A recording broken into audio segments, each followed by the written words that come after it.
Mga kapatid, kayo po ay aking inaanyahan na panoorin at pakinggan ang mensahe ng mensahero ng silangan. Mga video na kung saan ay nagbukas ng aking diwa at nasagot ang marami kong katanungan.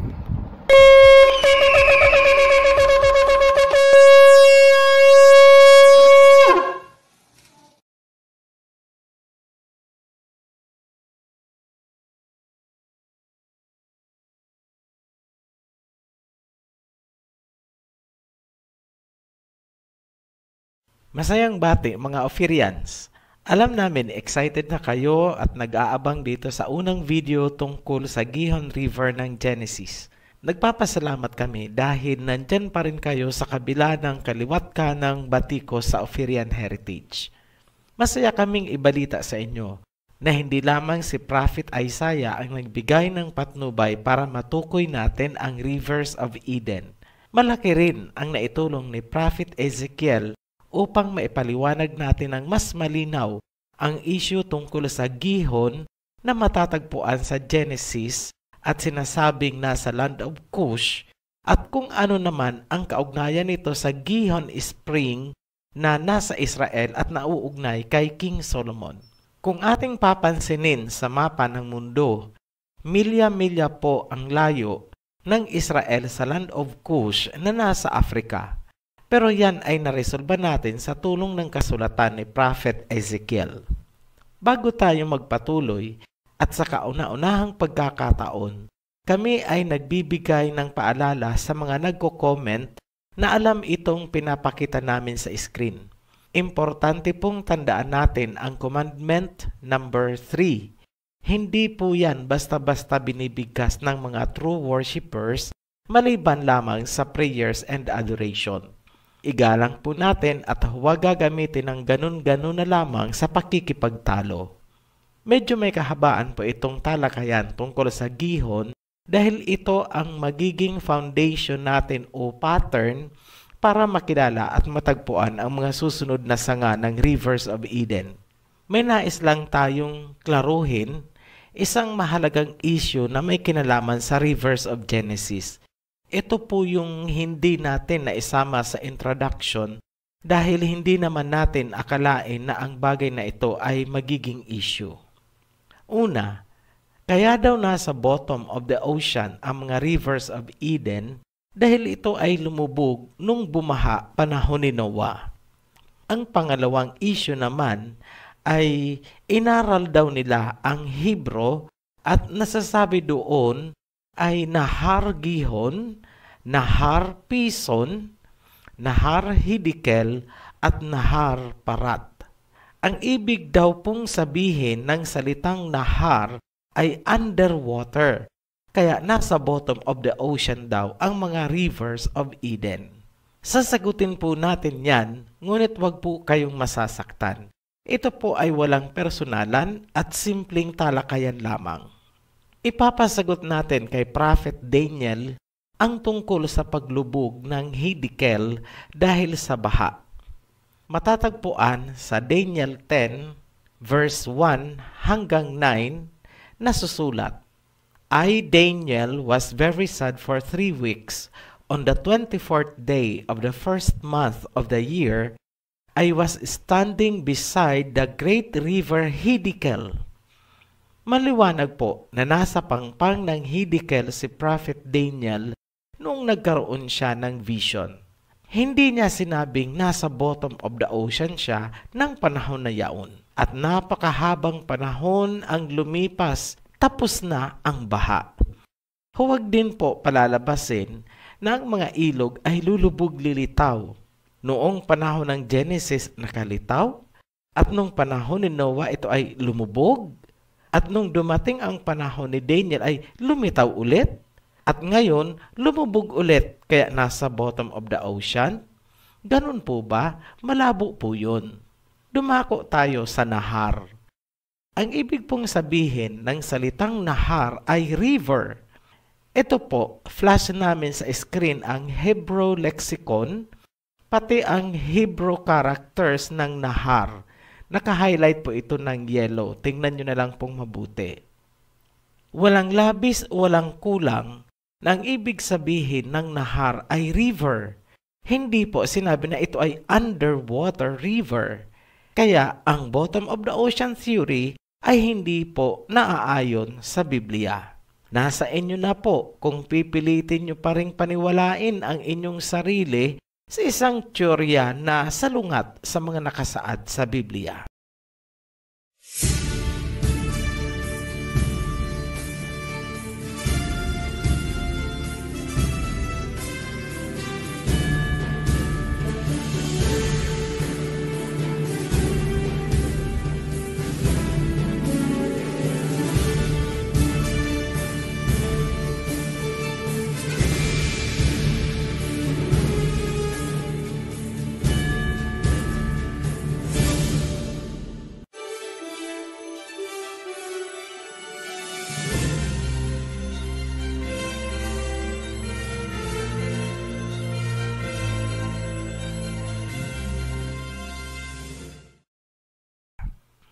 Sa pagpapatuloy, simulan natin sa meaning ng word na gihon.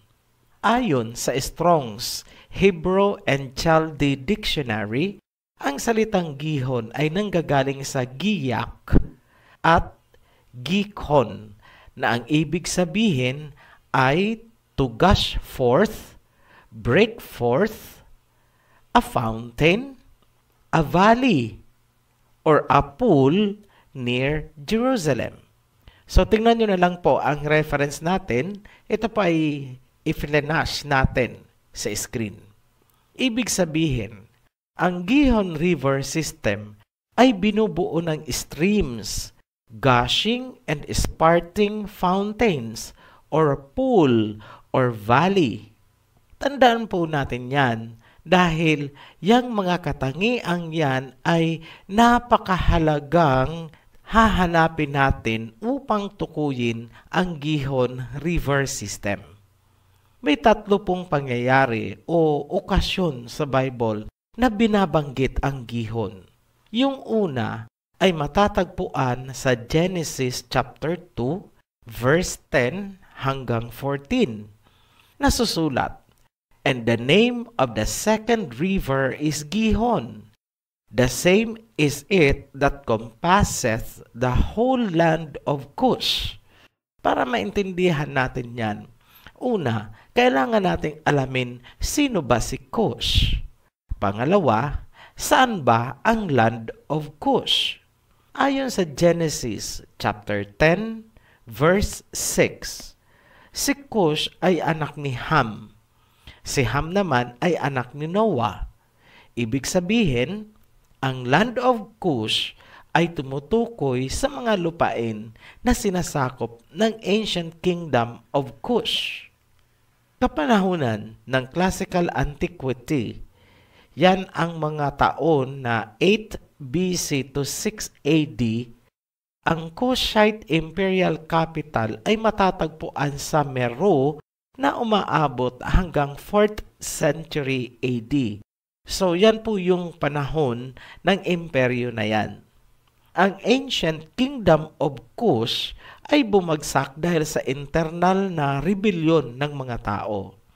Ang pumalit dito ay ang kingdom of Aksum or Aksumite Empire na sinasabing itinayo rin ng isang anak ni Cush panahong 100 AD hanggang 940 AD.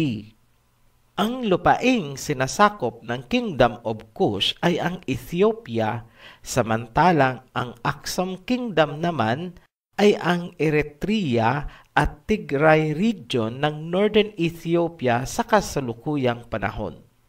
Ang Kingdom of Aksum ay may sariling currency. Ito ay gold coins na ginagamit nila sa trading. So, importante pong malaman natin yan dahil sa bandang huli po, pagdating natin sa mga prophecy, may kinalaman po yung trading activity or trading engagements nitong kingdom na to. At ipapakita natin yan sa huling mga videos tungkol sa prophecies.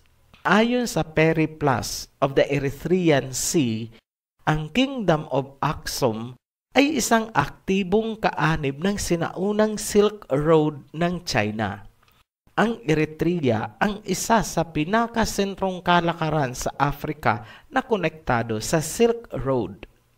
Sa kasalukuyan, ang sinaunang Silk Road ay muling binuhay ng China sa pamamagitan ng Belt and Road Initiative, kung saan ang Eritrea at Ethiopia ang nagiging isa sa pinakamalaking sentro ngayon sa Afrika.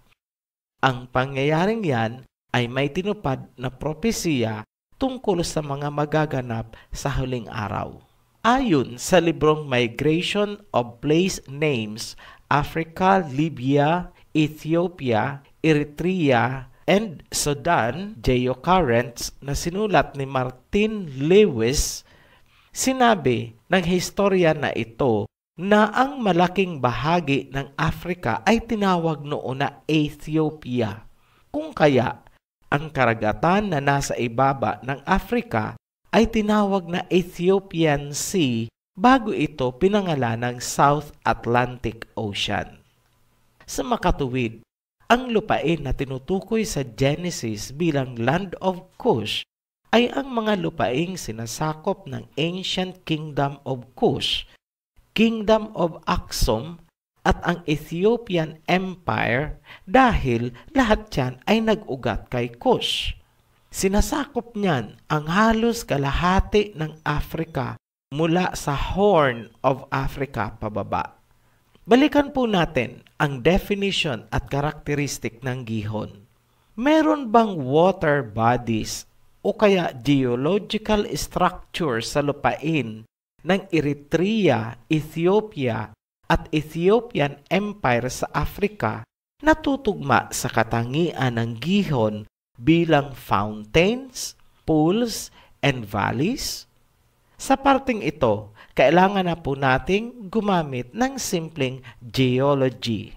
Sa table na inyong nakikita, inilagay natin ang mga salita sa Biblia at kung ano ang katumbas ng mga terminology na ginagamit sa modern geology.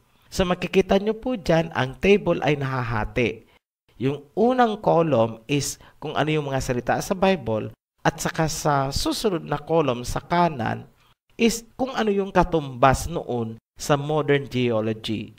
So, ang sinasabi po sa Bible na fountains ay tinatawag ngayon na geysers sa geology. Ang pool naman ay tinatawag ngayon na lakes. Ang valley ay tinatawag sa geology na rift, valley o kaya depression.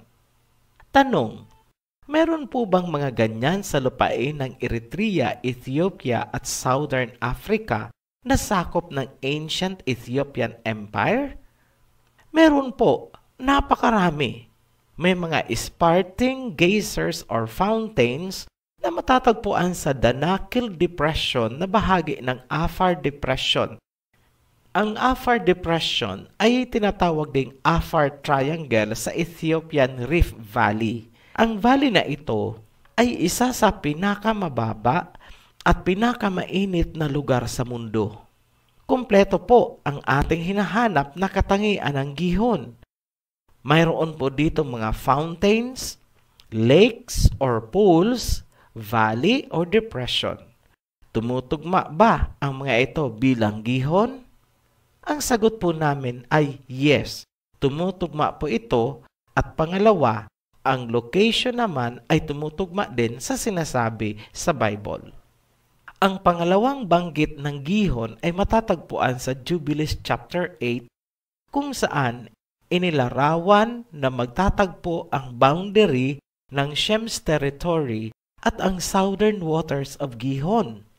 Tatalakayin natin ng mas detalyado ang tungkol sa boundaries pagdating natin sa world territories.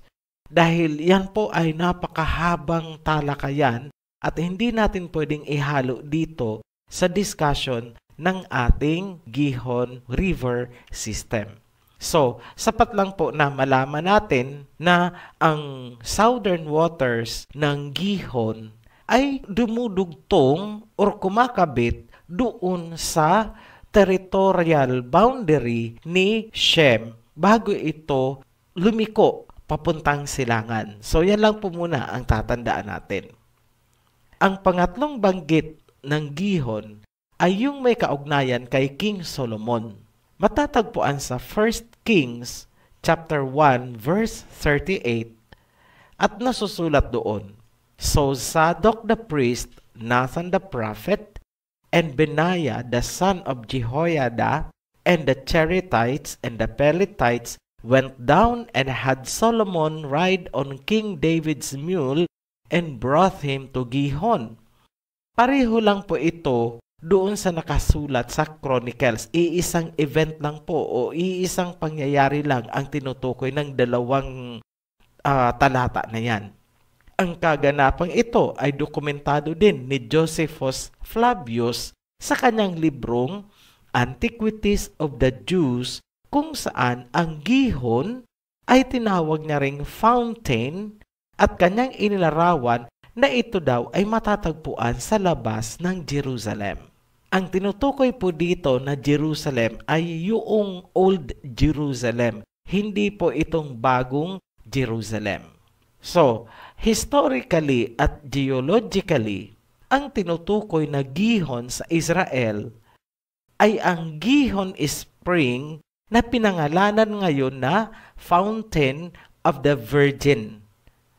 Ang Gihon Spring na ito ay ginawa ng 3 tunnel kung saan kasama na dyan ang Hezekiah Tunnel na sinasabi din sa 2 Chronicles chapter 32 verse 30.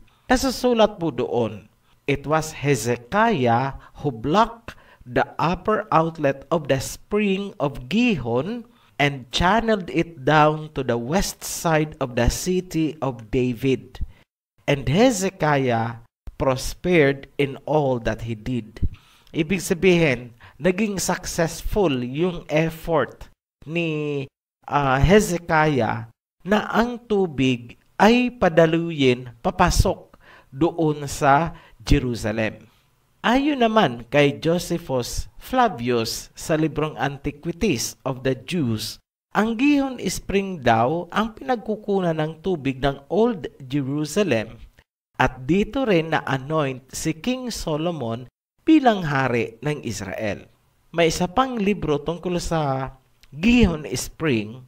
Ang pamagat nito ay Jerusalem, History, Archaeology, and Apologetics, kung saan sa page 48, ang Gihon Spring ay matatagpuan daw sa labas din ng Old City. So pare-pareho po yung sinasabi pati yung kay Josephus Flavius. Ito ay matatagpuan sa labas ng Old City ng Jerusalem, sa silangang bahagi ng Kidron Valley, at itong Kidron Valley daw ay may habang 20 miles and falls 4,000 feet pababa papunta sa Dead Sea.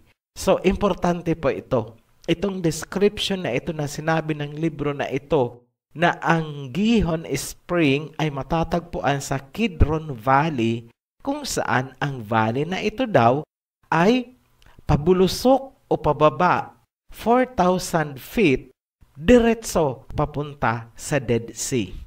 So, tandaan po natin ang karakteristik na yan dahil meron po tayong ilalabas na isang material na ganyan din po ang sinasabi. In relation to Dead Sea din ang reference niya. Ano ang mahalagang impormasyon na dapat nating pakakatandaan tungkol dito sa Gihon Spring na nasa Israel? Unang-una, yung location. Ito ay matatagpuan sa isang valley na pabulusok papuntang Dead Sea. Yan po ang number 1 na huwag po nating kalilimutan.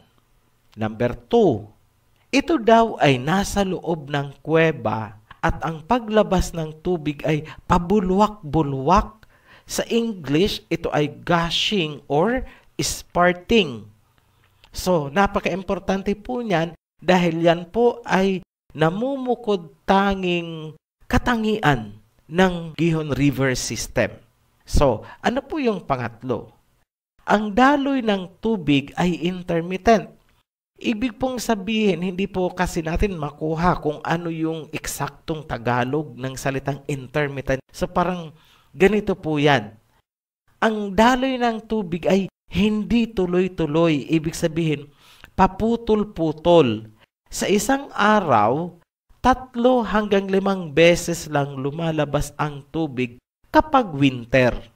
2 beses lang daw kung summer at 1 beses lang kung autumn. So, ipapaliwanag po natin yan bandang huli kasi kailangan po natin gumamit ng geology. So, yan po ay isang technical na bagay na ang mga geologist lang ang lubos na nakakaalam.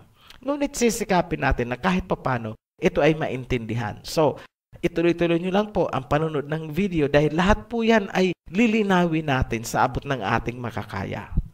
Ngayon, kung titingnan natin, ang Gihon Spring na nasa Israel ay tila ba napakaliit lamang kung kaya ito ay binabaliwala ng mga Bible scholars.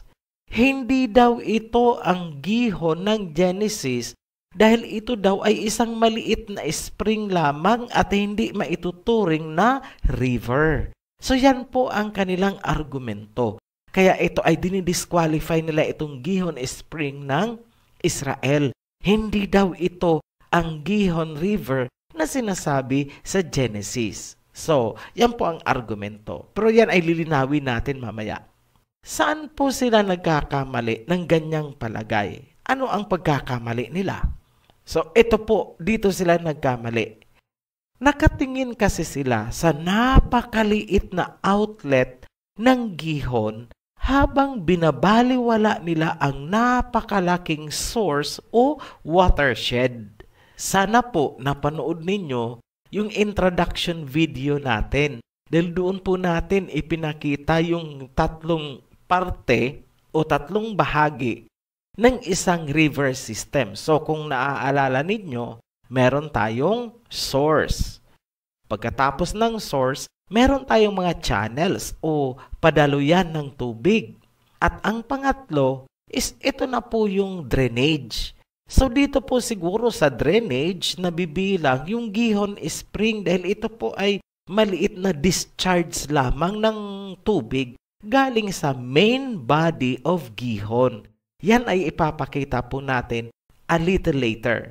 Ngayon, para madali nating ma-imagine yung sinasabi namin, yung punto namin, ikumpara po natin sa water supply ng inyong bahay.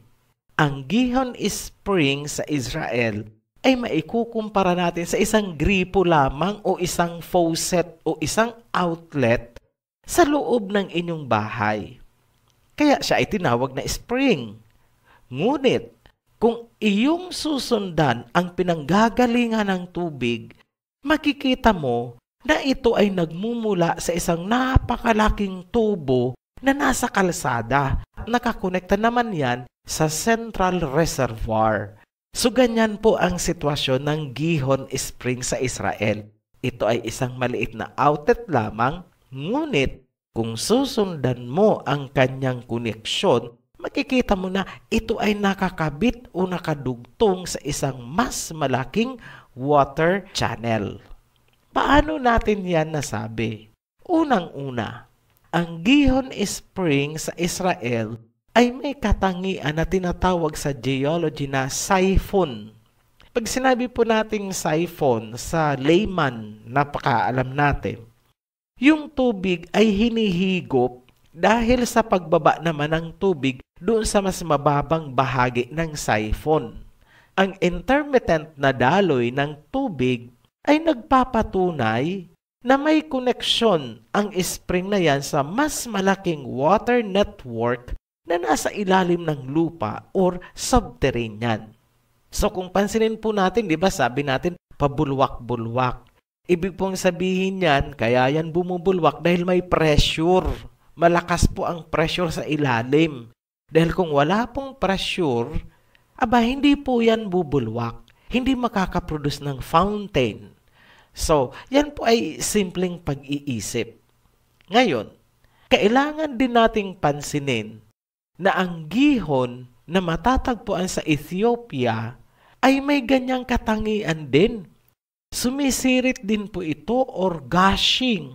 Ito po ay mailalarawan din na fountain. Kaparehong-kapareho lang po ng nasa Israel. Pabulwak-bulwak din ang paglabas ng tubig. Ibig sabihin, ang gihon sa Ethiopia ay konektado din sa isang malaking water network sa ilalim ng lupa o subterranean. Kagaya din lang ito ng makikita natin sa Israel kahit sila ay napakalayo ng distansya. Pareho lang ang nangyayari sa kanila.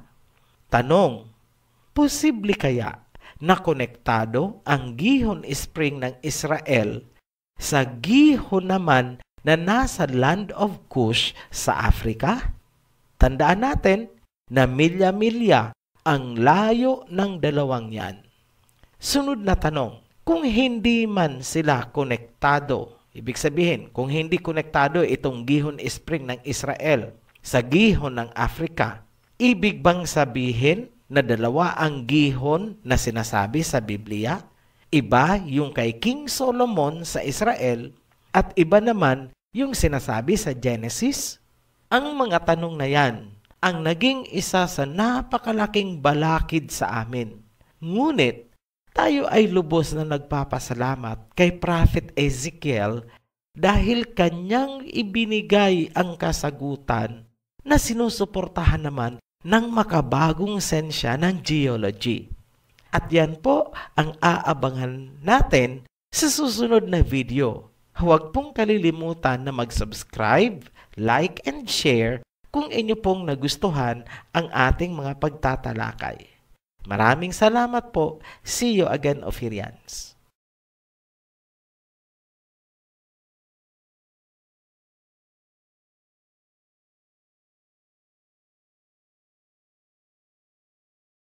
Maraming salamat po sa inyong panonood at pakikinig ng mensahe.